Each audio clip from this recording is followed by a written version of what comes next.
जय हिंद दोस्तों, स्वागत है आप सभी का अपना यूट्यूब चैनल अनिकेत में जीके जैस पर। तो दोस्तों, आपके एग्ज़ाम के तैयारी को मजबूत बनाने के लिए हम लेकर आ गए हैं रेलवे के एनटीपीसी एग्ज़ाम के लिए समान अध्ययन प्रश्न लेकर आ गए हैं, जो आपके आज एजुकेशन पीवीटी लिमिटेड पटना में जिसके डायरेक्टर एस के झा सर के द्वारा जो प्रश्न करवाए जाते हैं अपने चैनल पर, वही पीडीएफ हम लेकर आ गए हैं। तो सुपर सेलेक्टेड क्वेश्चन देखेंगे, पढ़ाएंगे उतना जितना से कम हो जाए। जी हाँ दोस्तों, ये इतना ही पढ़ाएंगे जितना से आपके कम हो जाएंगे। तो चलिए बिना देरी का हम बढ़ते हैं अपनी प्रश्न को, और आज देखने वाले हैं रेलवे एनटीपीसी के प्राइवेट ईयर्स का प्रश्न ज्योग्राफी। तो ज्योग्राफी पार्ट 6 रहने वाले हैं, ज्योग्राफी का पार्ट 6 रहने वाले हैं। टोटल आपका सेट करवा चुके हैं, 20 सेट करवा चुके हैं।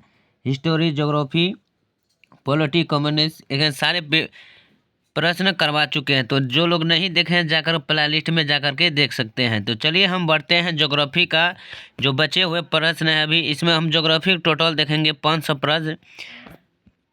तो अभी हम चलते हैं अब अगली प्रश्न जहां से बचे हुए हैं। तो चलिए हम चले आगे हैं अपनी प्रश्न की ओर। आप लोग से रिक्वेस्ट है कि वीडियो को शुरू से अंत तक जरूर देखें, और इसका पीडीएफ हम अपने टेलीग्राम पर देते हैं जिसका लिंक दिया गया है। तो चलिए पहला प्रश्न की ओर बढ़ते हैं। तो देखेंगे 251 से आगे की ओर। तो पहला प्रश्न है कि निम्नलिखित में से कौन सा समुद्र तट ब्लू फ्लैग सर्टिफिकेशन प्राप्त करने वाला एशिया का पहला समुद्र तट बन गया है। तो 251 का आपका राइट आंसर हो जाएंगे बी, चंद्रभागा समुद्र तट। Option B is the right answer. अगली, भूमध्य सागर और लाल सागर को कौन सी नहर जोड़ती है। तो ये सारे प्रवेश आज का प्रश्न है जो पूछा गया है। तो भूमध्य सागर और लाल सागर को कौन सी नहर जोड़ती है। तो बॉन्ड का आपका राइट आंसर हो जाएंगे बी, स्वेज नहर जोड़ते हैं। अगली, कि गल्फ स्ट्रीम डैश की खाड़ी से निकलती है। तो गल्फ स्ट्रीम किससे निकलती है। तो इसका राइट आंसर हो जाएंगे ऑप्शन सी, मेक्सिको से निकलते हैं। अगली प्रश्न को बढ़ते हैं। निम्नलिखित में से कौन सा जल डमरू मध्य अटलांटिक महासागर को प्रशांत महासागर से जोड़ता है। तो 54 का ऑप्शन डी हो जाएंगे, मेगलन जल डमरू मध्य। Option D is the right answer. अगली, इनमें से कौन सा भूमध्य सागर स्थित सबसे बड़ा द्वीप है। भूमध्य सागर में स्थित सबसे बड़ा द्वीप है। तो 55 का ऑप्शन सी हो जाएंगे, सिसिली। तो option C is the right answer. अगली, कि मोरक्को और स्पेन को विभाजित करने वाले जलडमरू मध्य का नाम बताइए, जो मोरक्को और स्पेन को विभाजित करते हैं। तो आपका 56 का राइट आंसर हो जाएंगे ऑप्शन डी, जिब्राल्टर जलडमरू मध्य।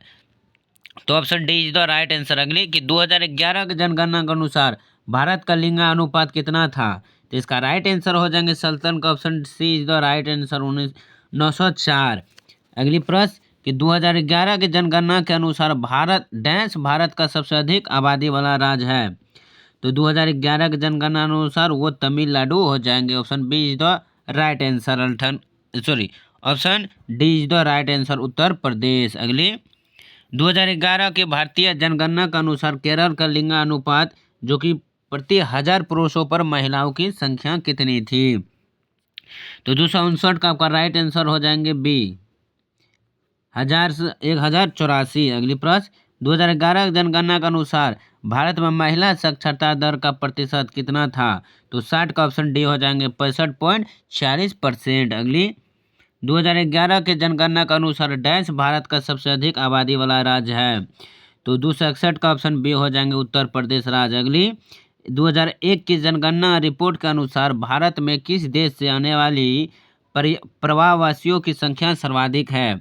262 का ऑप्शन सी हो जाएंगे, बांग्लादेश। अगली प्रश्न, शिशु मृत्यु दर क्या दर्शाती है।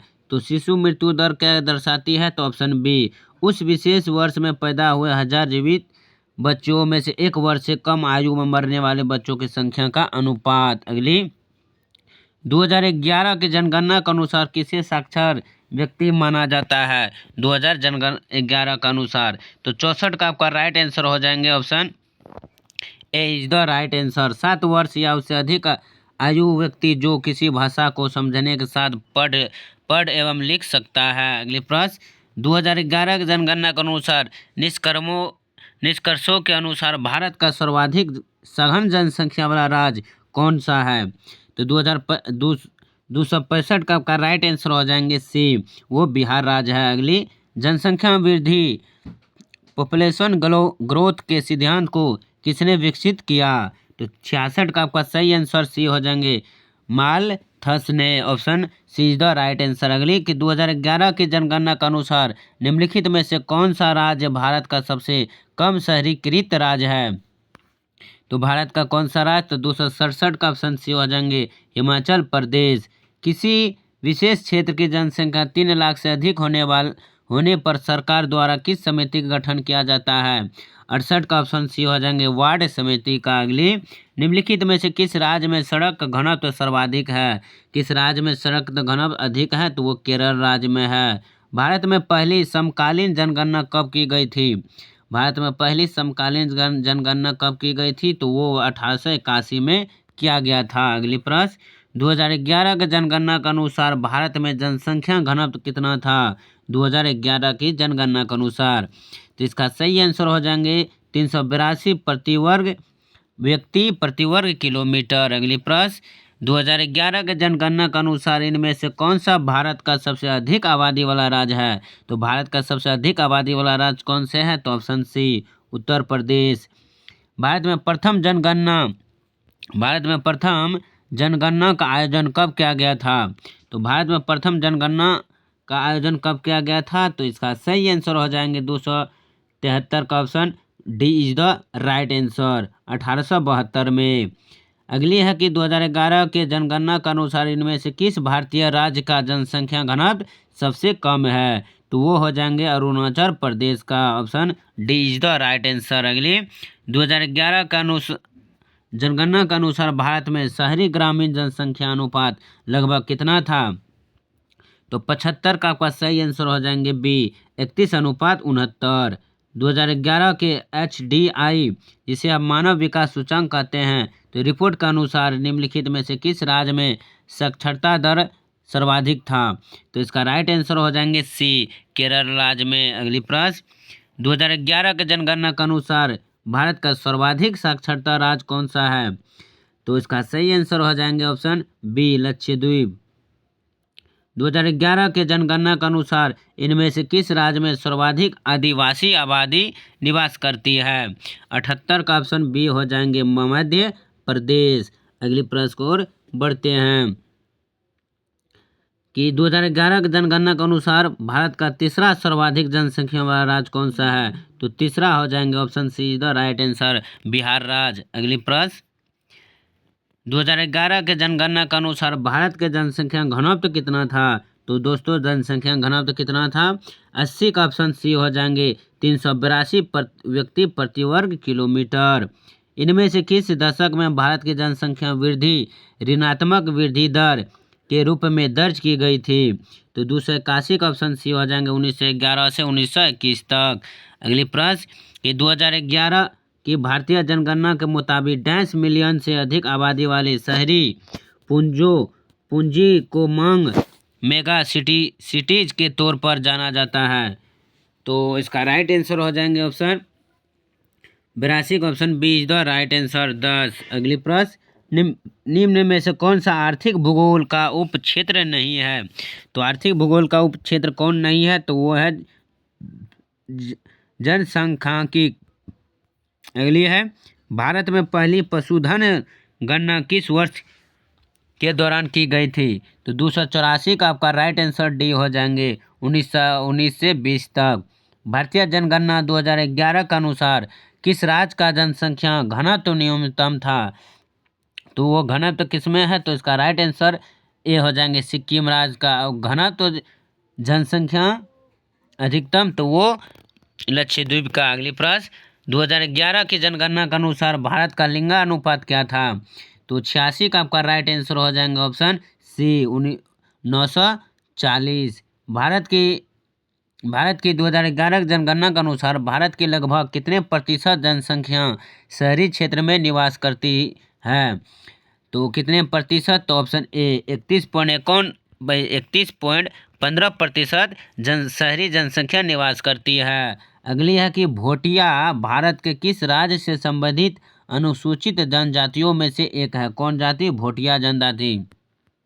तो इसका राइट आंसर हो जाएगा 88 का ऑप्शन ए, वो उत्तराखंड में स्थित है।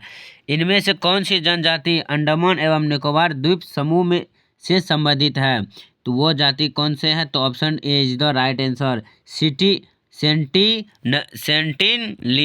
सेंटिली। अगली प्रश्न, पूर्वोत्तर भारत के किस राज्य को उसके वास्तविक निवासियों द्वारा नए माल अले भी कहा जाता है? तो 90 का ऑप्शन डी, सिक्किम को। अगली, संगपो और दिहांग किस नदी के अन्य नाम है?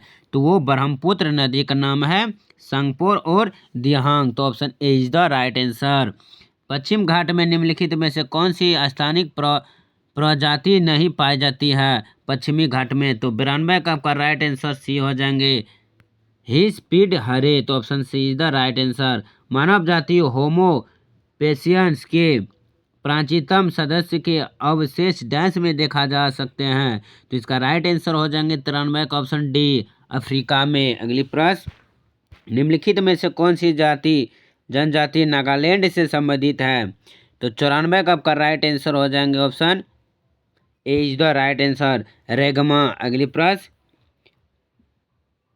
तो भोटिया भारत के किस राज्य से संबंधित अनुसूचित जनजातियों में से एक है? तो वो उत्तराखंड। अगली है, भूकंप की तीव्रता डैश में मापी जाती है? तो रिक्टर स्केल से भूकंप की तीव्रता मापी जाती है। तो option B is the right answer. अगली है, एक चट्टान में नीचे किस तहत को रूप में जाना जाता है? किसकी तहत के रूप में जाना जाता है? तो इसका राइट आंसर हो जाएंगे option A is the right answer, sick line का। भूगोल का जनक किसे माना जाता है? तो भूगोल का जनक ऑप्शन सी, इरेटोस्थेनीज को माना जाता है। Option C is the right answer.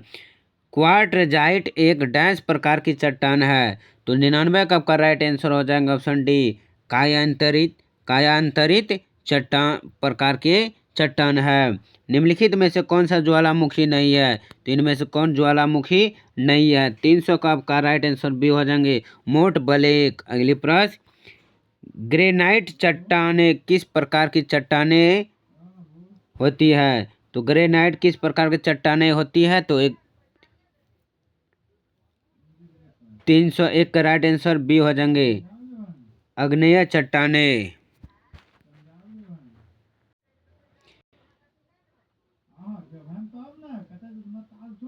तो अगली प्रश्न है कि डैश के अंतर्गत भूकंपों का अध्ययन किया जाता है? तो किसके अंतर्गत भूकंप का अध्ययन किया जाता है? तो 302 का आपका राइट आंसर हो जाएगा option B, seismology. Option B is the right answer. निम्नलिखित में से कौन सा एक सुपुत ज्वालामुखी है? तो 303 का आपका राइट आंसर हो जाएंगे डी, हवाई में स्थित मोना कैम। अगली है, निम्नलिखित विकल्पों में से कौन सा ज्वालामुखी पर्वत का एक उदाहरण है? तो 304 का आपका राइट आंसर डी हो जाएंगे, फ्यूजियामा। अगली प्रश्न, पिघलती हुई मैग्मा से बनने वाली चट्टानों को डैश कहा जाता है? तो 305 का आपका राइट आंसर हो जाएंगे सी, अग्निय चट्टान। चलिए दोस्तों, आज के लिए बस इतना ही। एक प्रश्न आप लोग के लिए, HW किस सक्रिय ज्वालामुखी को भूमध्य सागर के लाइट हाउस के रूप में जाना जाता है? तो इसमें 4 ऑप्शन दिया गया है, इन चारों को आप कमेंट में ज़रूर बताइए अगर आप लोग को याद है तो। चलिए आज के लिए इतना ही, फिर मिलता हूँ अगले पार्ट के साथ, पार्ट 7 के साथ ज्योग्राफी का। तो चलिए दोस्तों, आप लोग से रिक्वेस्ट है कि वीडियो को लाइक शेयर सब्सक्राइब जरूर कीजिए। वीडियो हमारे टेलीग्राम पर है। चलिए फिर मिलता हूँ अगले पार्ट के साथ। जय हिंद, धन्यवाद।